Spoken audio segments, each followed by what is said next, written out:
Once every 4 years, the general public gives somewhat of a fuck about snowboarding. The same amount of fucks they give about ice skating, though, so you tell me if that's a good thing. Of course, it's the Winter Olympics. Well, you can see by these red coats, this is gonna be the nation of Stanistan. Oh my goodness, it appears that 3 stands from Stanistan have pointed out the IOC head chair, and oh my god, he's giving them the suck it. What year is this? They're combining into one. Oh my god, what is going on? Are you on 10 yet? Are you on 10 yet? Wait, are you on 10 yet? Are you on 10 yet? I live on 10. Wait, are you on 10 yet? Are you on 10 yet? Hold up. Fuck the place up. Fuck the place up. Welcome to the extra special Olympics special here at Last Resort. Now we've got more ground to cover than men's bodies did during snowboard cross finals, so let's get into it. Let's talk events first. Men's slope. Should I start about how disappointed I am? That nobody hit the rainbow to flat down rail. This is the most insane rail I've ever seen. I don't even understand how it exists. And if someone conquers it, they win. End of story. Boom. Shaun White hit that shit and we're fucking golden, I swear to God. Front board slide 50-50, I don't give a fuck. Zeech it. That would even be the sickest, okay? Just somebody do it. The people need it. I think that was all pretty self-explanatory.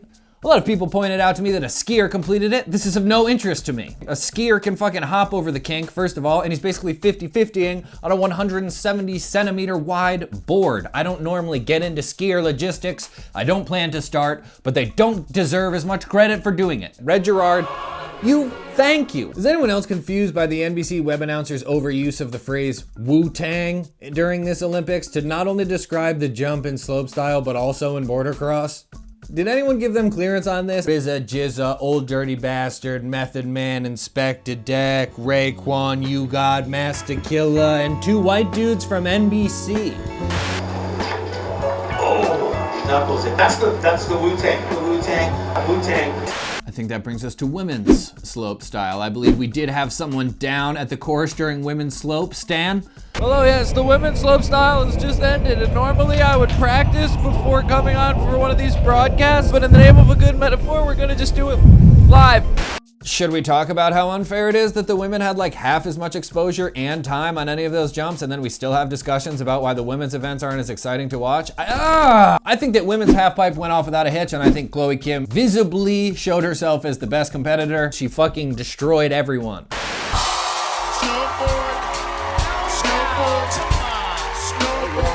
Thank you, The Roots. Low-key snowboard cross men and women's was some of my favorite Olympics to watch. Crash potential was high, course ridiculous. I do feel bad if any of Austrian Marcus Scherer's friends had said to him before this Olympics, yeah man, you should totally go for it, but you know, like don't break your neck over it or anything. Oh my goodness, he lands right on his back. He's just bracing for impact there.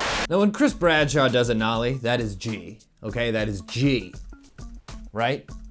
When Esther Lededka puts on skis and beats Lindsey Vonn in a skiing race, that is super G, okay? Thank you, Esther Lededka. You might be sleeper one of my MVPs for this Olympics, because honestly, we all remember when Lindsey Vonn said this. Snowboarders are difficult because you guys camp out and you like adjust your bindings and you're in the middle of the trail. Just say they need to have their own mountain. Okay. Lindsay. And after that, she mentioned in a later race that she was like kind of afraid of snowboarders. But there's no snowboarders in the race today, so hopefully I can say it second. It's a huge win for us, Esther Lededka. And now a word from Todd Richards himself. You know, the biggest question that we get here at the Olympics while calling this thing is what is up with the camera angles? And I'm gonna have to tell you that it's not us. We are not responsible for the camera angles. It's the people that do the Olympic feed. I haven't talked about boot grabs yet. Obviously, Shaun White boot grabbed that second 1440 and no one's gonna change my mind about it. Do I think it disqualified him from being able to win that contest? I mean, yeah, I would say yes, but what I say is not what makes it real. Obviously gotta shout out Ben Ferg though, for that insane frontside air once again. NBC's like blatant patriotic coverage really did a disservice to the American people, specifically during Pat Bergner's run, where he has a rival helmet toss. You're not even gonna cover that there's like a Swiss wannabe Shaun White out there who also has a rock band? Come on! That's drama. Women's big air. Okay, now hit for hit, I'm gonna go ahead and say that women's big air was the most enjoyable event to watch. A huge reminder of why it sucked that the slopestyle event got duffed. And a gasser though, what the fuck? That shit was dope. Backside 1080 double with the melon. That shit's G, okay? Now, on the one hand, men's big air was a great event for the family. Specifically, if you have a young toddler learning to count to 3. Count them 1, 2, there's Japan, 3. If I was judging, I personally probably would have rated Kyle Mack over Seb Toots. I think the best part about men's big air was just after someone ate shit twice, then they would do something sick. That was my highlight. Now, one of my main problems with Olympic snowboarding in general is the discussion of progression that goes down. This idea that snowboarding is just progressing so fast, and that's the point. The idea that a run 4 years ago would never be good enough now. And to me, it's just like, okay, are we moving this too fast? And who are we moving it for? And when the Olympics started this year, I was genuinely excited. I was excited about a time where you could get just a small glimpse of what it might be like if the world just like gave a fuck about snowboarding in the way that we sometimes tell ourselves we wish they did. But you realize pretty fucking quickly, you don't know if you were ready for snowboarding to enter the mainstream media because you don't think the mainstream media really cares to represent it in a way that is responsible to the thing that we all hold so dearly. When I saw that video that NBC posted of Red Gerard's run with the Cardi B sounds over it, I was like, oh my God, snowboarding has officially jumped the shark within a day of the Olympics. Look at that. But I came around. I just realized I was taking it too seriously. It's just like this entertainment spectacle, and I think if we take it too seriously, then we are no better than, you guessed it, baby, Shaun White. Is this the part where we now go deep cut into discussing Shaun White for the 8 millionth time in our lives? We're going way deeper than boot grabs, baby. Buckle up. I think where I want to start is Shaun White's pre-Olympic documentary. The one where he hypothesizes that he lost the Olympics because he didn't eat a steak before it. Every time before a competition, I eat like a steak. I don't know whether it's gonna help me or not, but this is the meal I eat. And my coach came back and he's just like, man, we're in the middle of Russia. Like, I can't find you a steak right now. It's super late. He like heated up some old like pork that was in the fridge. And I'm just like, all right, if you want to break tradition tonight, like, okay. Okay, you missed that part. It's the one where he said he's gonna try and win an Olympic gold in skating. Skateboarding is now in the Olympics. I would have to make a very big decision at that point if I'm gonna go and try to compete at the Summer Games for skateboarding. He's just an incredible athlete, an amazing competitor. Here's where I'm gonna start with my problem with this documentary is, why are we asking Jamie Nichols anything? Why is Jamie Nichols a credible source on what's important to snowboarding? Been practicing all week on my swimming pool stunts. Obviously preparing myself for winter now. I thought that while I'm out here I may as well practice some backflips into the pool, some front flips. I even tried like standing up on like a lilo.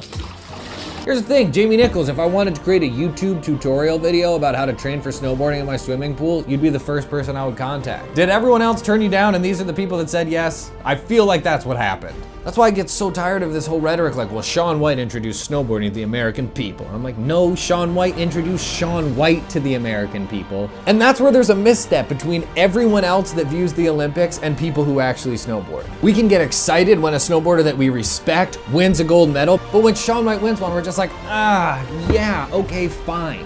I think that Shaun White, honest to God, wants to be one of the most famous athletes of all time, and snowboarding is his means to get to that title. I actually believe that at a certain point, Shaun White was obviously like a snowboarder, but something happened and he grew out of that, lost sight of it. In the same way that like Bam Margera stopped skating and then became more predominantly a media figure first, then ultimately, where Shaun White has failed me even bigger than I knew he possibly could, was during this Olympics. Shaun, over the past couple of days, the sexual harassment allegations against you by Lena Youhadme have resurfaced.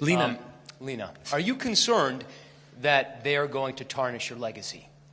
You know, honestly, here to talk about the Olympics, not, gossip. We don't know exactly what happened, right? And I think that's a point to remember. We don't know what happened with Shaun White and the drummer from his band. We'll never know exactly. So I'm not trying to burn Shaun White at the stake here.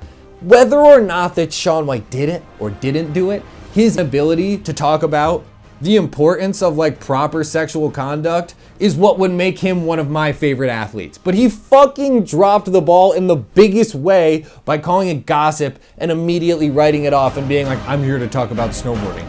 Now, of course, with everything, there is a balance, and the Olympics wasn't all bad, right? There's Pyongyang to our Pyongyang. So right now we're gonna play a reel of some of our favorite moments from this Olympics.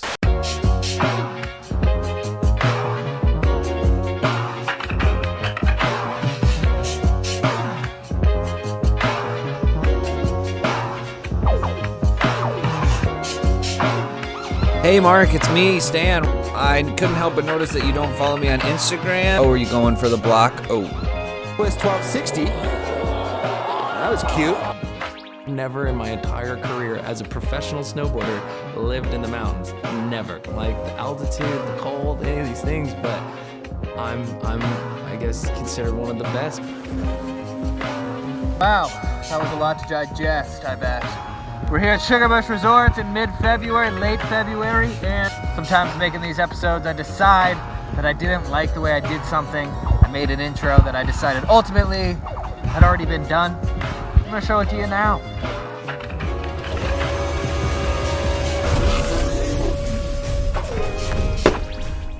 Good, you're here, you're late. Stan, yeah, we got the people here to see the episode. Hold up. Okay, so I'm gonna be Stan, I'm gonna be your tour guide, okay? I'm gonna show you around the intro, and I'm also gonna show you around the Last Resort studio for this extra special Olympics special. Let's go into the viewing and writing room, come on. Yeah, come on, we're in the viewing room. Try and stay out of the way. Could you get the fuck out of the way? We're trying to watch this shit, and Todd Richards just said something about a biscuit, and I missed it.